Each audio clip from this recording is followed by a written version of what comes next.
Danny Ruiz had been running nets on the Illinois River for 21 years. On a Tuesday morning in March, he pulled his nets at first light and stood in the boat without moving, not because the nets were empty, because what was missing from them had defined every single pull he had made for the last 11 years. He looked at his partner. His partner looked at the water. Then Danny said it quietly, almost to himself, "The carp are gone." He was not wrong. And what scientists found when they went looking for an explanation will change the way you think about every river in this country, because the answer was not a government program. It was not a removal campaign or a new technology or a policy decision made in a federal office. It was something that had lived in that river for 100 million years, something humans spent decades trying to destroy. And something that, without anyone planning it or funding it or even fully noticing it, had quietly come back and started doing what it had always done. We are going to show you exactly what that is, but first, you need to understand what it came back to fight, because nothing about this story makes sense until you see how completely Asian carp took over American rivers and how badly everything humans tried to stop them failed. In some stretches of the Illinois River, Asian carp now account for more than 90% of the total fish biomass in the water. 90%. Every native species that belonged in that river for thousands of years compressed into the remaining 10% of available space. That is not an invasion. That is a replacement, and it happened within a single human lifetime. The federal response was not small. The electric dispersal barriers near Romeoville, Illinois, represent a capital investment of over $200 million. Removal campaigns pulled tens of millions of pounds of carp from the water annually. A federally coordinated rebranding effort attempted to create commercial demand by renaming them silverfin, a market that never materialized at scale. The official position, held by agencies from the Army Corps of Engineers to the U.S. Fish and Wildlife Service, was consistent. Asian carp can be contained, but not defeated. The best any program could achieve was suppression. Hold the line, slow the advance, buy time for the Great Lakes. That consensus was not unreasonable. A single mature female bighead carp produces between 500,000 and 1 million eggs in a single spawning season. They reach reproductive maturity in 2 to 3 years. They filter feed with an efficiency that starves out native species at every trophic level. The math, as every fisheries manager will tell you, simply does not work in our favor. You would need to remove 50 to 70% of the population annually just to hold the population flat, a threshold no human removal program has ever reached in any river system anywhere. Dr. Alicia Strand had spent 9 years staring at that math. A fisheries population ecologist whose work focused on the Illinois River corridor, she had built a three-way cross-referenced statistical model drawing from electrofishing surveys, commercial catch records, and acoustic telemetry data going back to 2009. Her work was not controversial. It confirmed what everyone already believed. The carp were winning, the math was immovable, and the river was lost in any meaningful ecological sense. And then, in a 12-mile corridor between Havana and Browning, Illinois, something started appearing in her data that none of those programs could explain. Juvenile carp survival rates were falling, not slightly, not within the margin of seasonal variation. They were falling in a pattern that was statistically consistent across 3 consecutive seasons, the first documented decline of its kind on record in the Illinois River system. Strand ran the numbers 4 times. She cross-referenced against water temperature, flood cycles, commercial pressure, and upstream barrier activity. None of it accounted for what she was seeing. Then she went into the field, and what she found in the mud along that 12-mile stretch is the part of this story that the institutions responsible for managing this river have still not fully reckoned with. Asian carp were not smuggled across a border. They were invited. In the early 1970s, state fish hatcheries and wastewater treatment facilities across Arkansas, Mississippi, and Alabama began deliberately introducing bighead and silver carp into their ponds. The logic was sound. These fish consume algae and suspended particulates with remarkable efficiency. They would clean the water. They would reduce operating costs. They would be contained. Nobody adequately planned for what happens when those ponds flood. The first major flooding events hit those facilities in the late 1970s. The fish went over the walls, from the containment ponds into the drainage channels, from the drainage channels into the tributaries, from the tributaries into the Mississippi River. And at that point, the outcome was already decided, not by policy, not by negligence, but by the same logic that governs every river system on Earth. Water flows downhill, and everything in it flows with it. Within 2 decades, they had pushed north, into the Illinois River, into Ohio, into dozens of connected waterways threading across the entire Midwest. Tom Wrightson farmed soybeans on the floodplain outside Peoria for 30 years.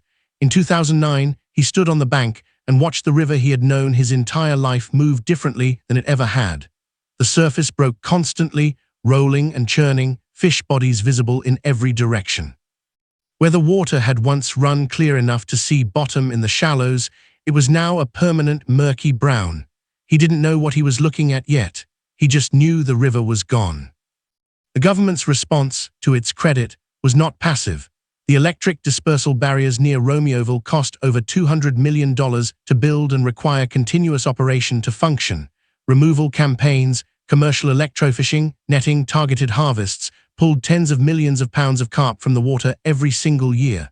When removal failed to create demand, federal agencies attempted to rebrand the fish entirely. Silverfin, a marketable protein. A culinary opportunity. Restaurants were approached, cookbooks were written, the market did not materialize. And underneath all of it, the math remained immovable. To hold a carp population flat, not reduce it, just hold it, you need to remove between 50 and 70% of the population annually.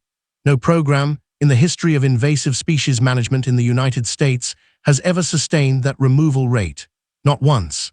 Every strategy deployed against Asian carp in American rivers was, by the standards of basic population ecology, insufficient before it began. The fish simply reproduced faster than humans could remove them.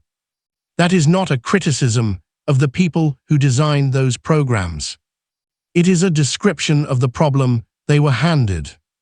If this is reshaping what you thought you knew about our so-called unbeatable invasive species, hit subscribe. We go deep on stories like this, the ones that challenge the official narrative with actual evidence.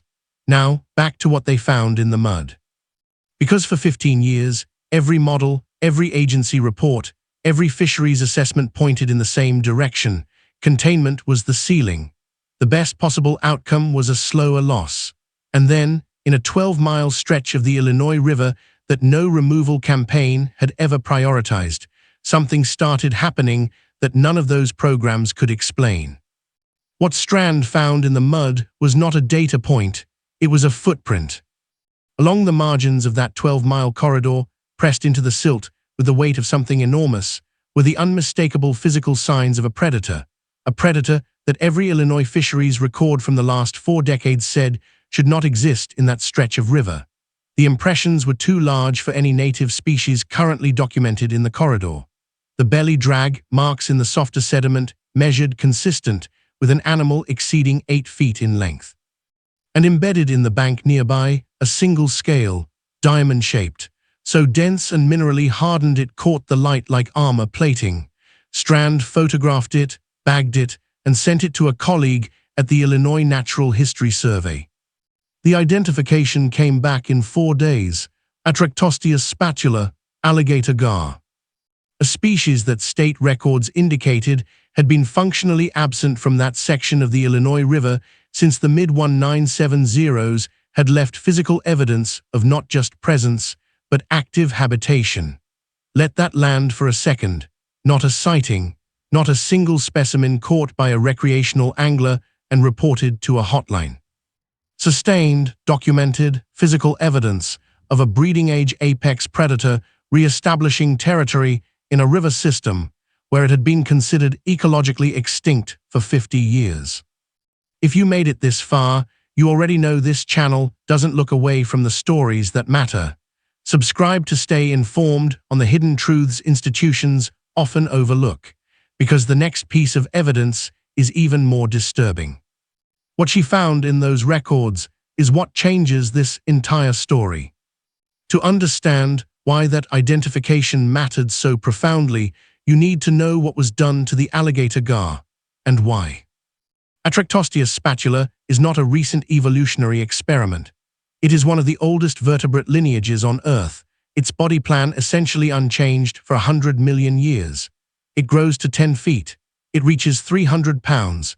Its scales are ganoid, interlocking, diamond-shaped, so mineralogically dense that indigenous peoples used them as arrowheads and early settlers used them to plate moldboards on plows.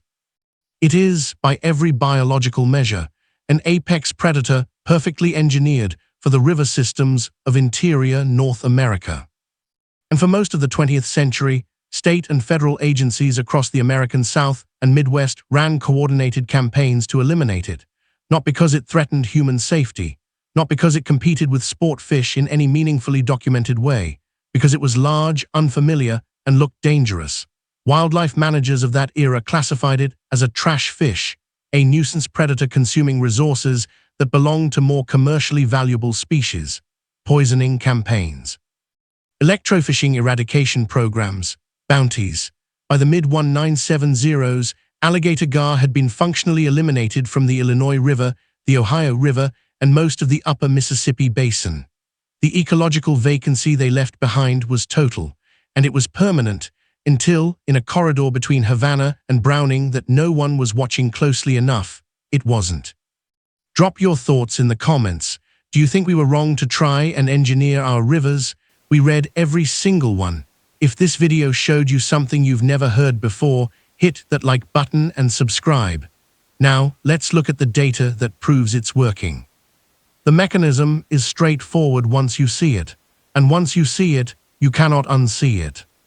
Here is where the story becomes almost impossible to believe, not because the evidence is weak, but because of what it reveals about who was responsible. In 2007, the Illinois Department of Natural Resources, in partnership with Missouri wildlife agencies, launched a native species restoration initiative. Its stated goal had nothing to do with Asian carp. It was a biodiversity program, a quiet, modestly funded effort to reintroduce ecologically significant native species into degraded river corridors. Alligator gar were among the target species. Juvenile fish, raised in hatchery conditions, were stocked in a series of releases spanning 15 years. The program was not widely publicized. It did not receive federal invasive species funding. It generated no headlines.